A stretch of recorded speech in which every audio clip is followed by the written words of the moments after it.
Yo, what up, Mr. White? Today we are going to be learning all about significant figures. Significant figures are important and pertain to all the sciences, from chemistry to biology to physics to astronomy, what have you. Once you understand the basic principles of significant figures, you will understand the difference when a chemist asks you to measure out 1 gram of material versus 1.000 grams of material. I don't know, Mr. White. Those seem like the same thing. Exactly. At first glance, they seem like the same thing, but they are light years apart in meaning. Shall we begin? If you say so, Mr. White. Okay, let us take our example of our 1 gram figure.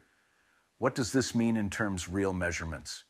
You know, if I asked you to measure out, say, 1 gram of some unknown blue powder, for example, what would I expect from you? You would, of course, take a basic laboratory scale and measure out about 1 gram of the blue powder.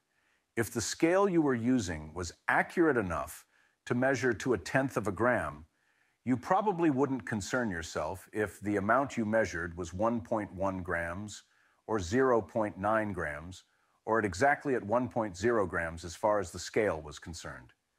However, if I asked you instead to measure out 1.000 grams of the substance, what would I expect from you?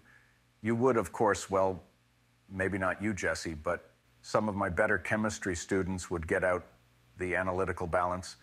An analytical balance, if you weren't paying attention on the day I demonstrated it in front of the classroom, is the balance that has glass doors that can be closed. The sample is put in the balance and the doors are closed because when someone wants accuracy to the thousandth place, wind currents can make a big difference.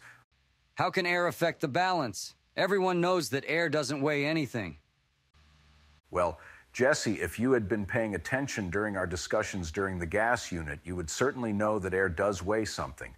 In fact, it weighs approximately 1.225 grams per liter, and it exerts a force of 1.013 times 10 to the 5th newtons per square meter, both measured at sea level. I am sorry, I am digressing.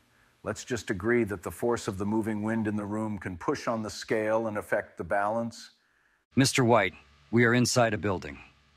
There aren't any wind currents here. Yes, Jesse, there are wind currents, even inside a building. For example, if I were to synthesize a toxic chemical with a strong smell in the storeroom, you would soon be able to observe the smell in the classroom. I am digressing again. Just listen, Jesse, and stop interjecting. Okay, let's return to our 1.000 gram sample of blue material. If I specify the extra zeros at the end to the right of the decimal place, I am implying that I want a very high level of accuracy. It would mean that for my experiment, the difference between 1.100 and 1.000 is a huge difference. In this case, it would mean a 10% difference. And a 10% difference can mean the difference between life and death. If we are talking about medication doses, for example. Are you listening, Jesse? Is it lunchtime yet, Mr. White? Unfortunately, no. Okay, hopefully we have established by now the importance of the accuracy in a measurement and how it can be communicated. I don't understand how it's communicated. Jesse, have you been listening to me? It is communicated in how we write our numbers. The very accurate measurement had a larger number of significant figures, 1.000 grams, and the less accurate measurement has fewer significant figures, 1 gram. So basically, Mr. White, you are saying that the more zeros there are in the number, the more accurate it must be. No, Jesse, that is not exactly correct. There's a lot more to it than that. I think it is almost time for lunch. It is not time for lunch, Jesse. Now pay attention. When we talk about significant figures, we are talking about to which place value a measurement is considered accurate. For example, when we said we wanted 1.000 grams, this number has 4 significant figures. This means that our measurement is accurate to the thousandth place, which means that we are able to distinguish between 1.000 grams and 1.001 with our equipment. Now let's look at 1 gram. This means that we can only distinguish between 2 grams and 0 grams. We would not be able to distinguish between 1.1 grams, 1.4 grams, or even 0.8 grams. With our 1 gram measurement, we say there is only one significant figure. Okay, now Jesse, I will give you some example measurements, and you tell me how many significant figures each measure has. 7.3 grams. 2 significant figures. Correct, Jesse. 3.34 grams. That would be 3 significant figures, Mr. White. Correct again, Jesse. Now let's try 0.246 grams. This is easy. It would be 4 significant figures.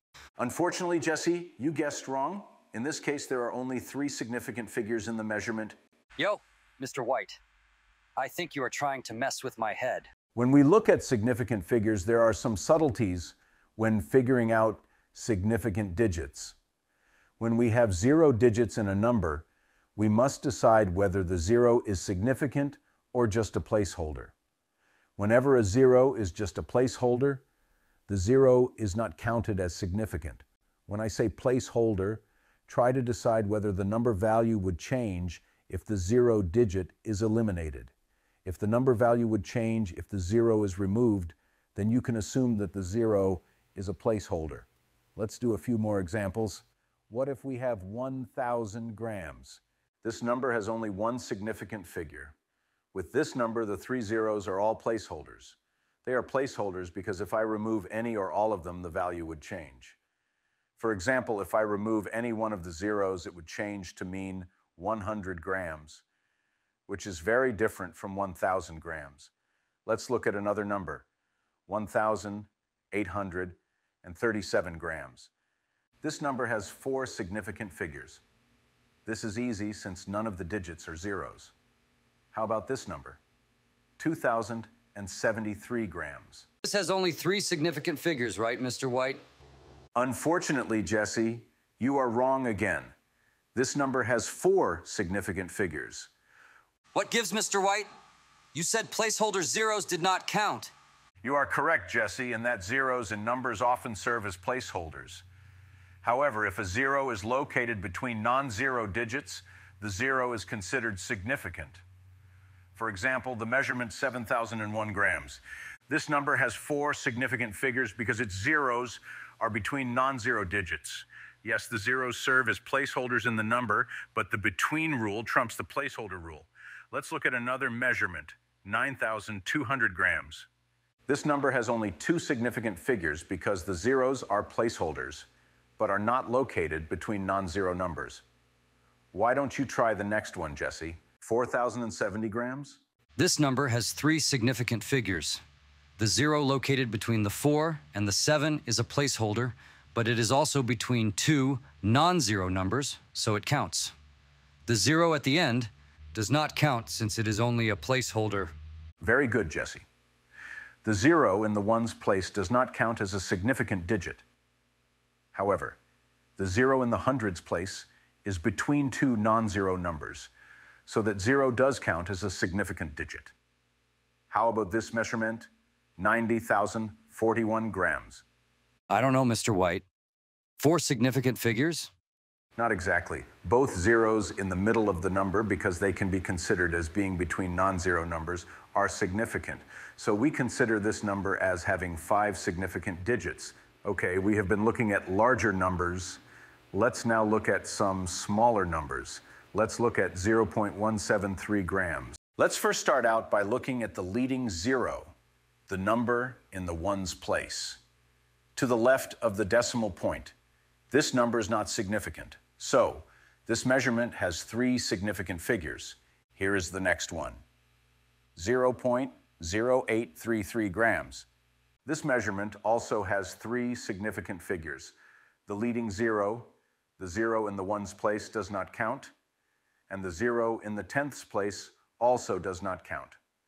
The 0 in the tenths place is simply a placeholder. What about this number, Jesse? 0.02301 grams. I don't know, Mr. White. The rules are pretty confusing. This number has 4 significant figures. The only 0 that counts as a significant digit is the 0 between the non-zero numbers.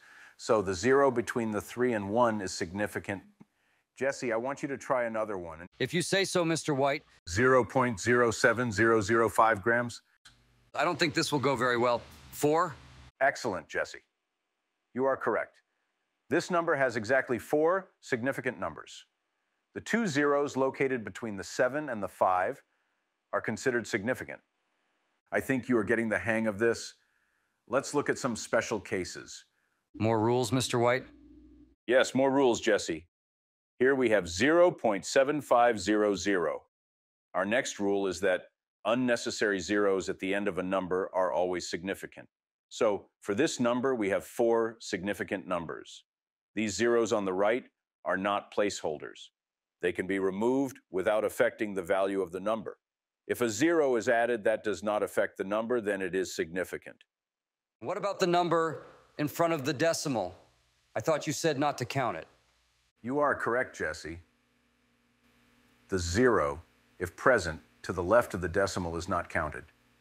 Neither is the 0 just to the right of the decimal. So the rule I just mentioned is only for unnecessary zeros to the right of the decimal. Let's do some practice. 0.012070 grams. This number has 5 significant figures. The 0 to the left of the decimal is not significant, and neither is the 0 in the tenths place. The 0 immediately to the right of the decimal. However, the 0 located between the 2 and the 7 is significant, as is the trailing 0, the number to the right of the 7. Jesse, you try the next one. 0.003700 grams. 4? You are absolutely correct, Jesse. I can't believe I'm getting this stuff. Well, Jesse, you are learning from an excellent teacher. I want you to try a few more. 0.0001870030. That's a hard number, Mr. White. Is this going to be on the test? Let's just go through it slowly. All the numbers on the left side of the 1 digit are not significant, and all the numbers beginning from the 1 digit going toward the right are significant. So this number has 7 significant figures. I think my head is hurting, Mr. White. Finally, let's end this discussion with a look at numbers expressed in scientific notation, since we use these a lot in science. 3.0190 times 10 to the third power grams. Do we use the same rules, Mr. White? Yes, Jesse. 5, Mr. White? Yes, Jesse, 5 significant figures. Hey, Mr. White, we have only been using gram measurements so far. Can we use these rules with other measurements? Yes, Jesse, these same rules apply to all measurements. We use the same rules for nanometers, newtons, pascals, torr, and any measurement type you can think of. I don't think I know any of those measurements. How about miles, Mr. White? We have covered all of these in class already. I have no idea how you will pass my final in this class, Jesse. And yes, the same rules would be used with a mile measurement as well. The significant figures rules apply uniformly. Are we done now? Can I go to lunch? We are done for now, but there is more to working with significant figures. You will need to know how to treat significant figures when you multiply and divide or add and subtract them. But this discussion is for another class. And yes, Jesse, all of this will be on the test. Yo, Mr. White, I can't wait for your next lesson on significant figures. This is amazing stuff, right? I am looking forward to teaching the class the rest of the story on significant figures. I was only joking, Mr. White.